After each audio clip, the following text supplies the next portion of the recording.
ಸನ್ಮಾನ್ಯ ಗೃಹ ಸಚಿವರು, ಮುಖ್ಯಮಂತ್ರಿಯವರು, ಉಪಮುಖ್ಯಮಂತ್ರಿಯವರು ಎಲ್ಲರೂ ಒಟ್ಟಾರೆ ಪುತ್ರವನ್ನು ಧರ್ಮಸ್ಥಳದ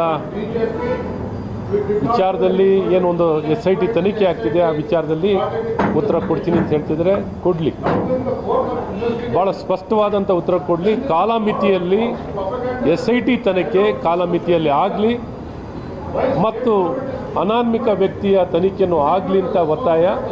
ಮತ್ತು ಅಲ್ಲಸಲ್ಲದ ಆಪಾದನೆಗಳನ್ನು ಸೋಷಿಯಲ್ ಮೀಡಿಯಾದಲ್ಲಿ ಏನಲ್ಲಿ ಹಾಕ್ತಿದ್ದಾರೆ, ಅದನ್ನು ಪೋಸ್ಟ್ ಮಾಡ್ತಿದ್ದಾರೆ ಅಂಥ ವ್ಯಕ್ತಿಗಳ ಮೇಲೆ ಸುಮೋಟೋ ಕೇಸನ್ನು ಸರ್ಕಾರ ಹಾಕಬೇಕು.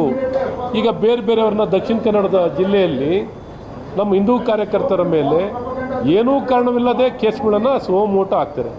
ಇಲ್ಲಿ ಕಾರಣ ಇದ್ದು ಯಾವ ರೀತಿ ಧರ್ಮಸ್ಥಳ ಮತ್ತು ಧರ್ಮಾಧಿಕಾರಿಗಳ ಮೇಲೆ ಮನಬಂದಂತೆ ಆಪಾದನೆಯನ್ನು ಮಾಡ್ತಿರೋಂಥ ಈ ವ್ಯಕ್ತಿಗಳ ಮೇಲೆ ಸುಮೋಟೋ ಕೇಸನ್ನು ಹಾಕಬೇಕು ಅನ್ನೋಂಥದ್ದು ನಮ್ಮೆಲ್ಲರ ಒತ್ತಾಯ.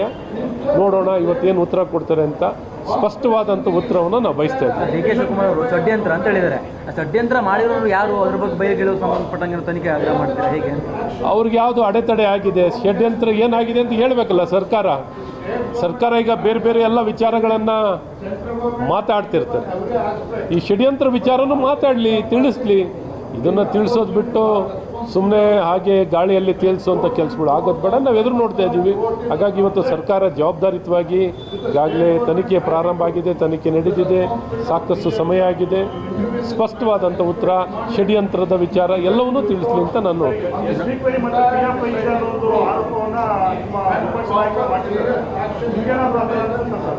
ಖಂಡಿತ ಅದರಲ್ಲಿ ಅನುಮಾನ ಏನಿದೆ.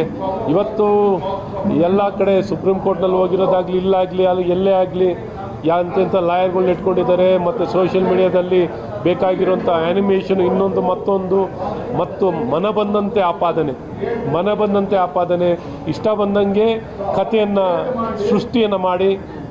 ಸೃಷ್ಟಿ ಮಾಡಿ ಸುಳ್ಳು ತಂದೆ ತಾಯರು ಏನೂ ಇಲ್ಲದೆ ಇಷ್ಟ ಬಂದಂಗೆ ಎಲ್ಲ ರೀತಿಯಾದಂಥ ಕಥೆಗಳನ್ನು ಸೃಷ್ಟಿಯನ್ನು ಮಾಡಿ ಇವತ್ತು ಸುಳ್ಳನ್ನೇ ಸತ್ಯವಾಗಿ ಅದನ್ನು ಪ್ರೂವ್ ಮಾಡಲಿಕ್ಕೆ ಹೊರಟಿರುವಂಥವ್ರು ಎಲ್ಲ ಬೇರೆ ಬೇರೆ ವ್ಯಕ್ತಿಗಳು, PFI ಇದೆ, SDPI ಇದೆ, ಮತ್ತು ಬೇರೆ ಬೇರೆ ಎಲ್ಲ ಸಂಘಟನೆಗಳಿದೆ. ಇವನ್ನೆಲ್ಲ ಬಯಲಿಗಿಳಿಯುವಂಥದ್ದು.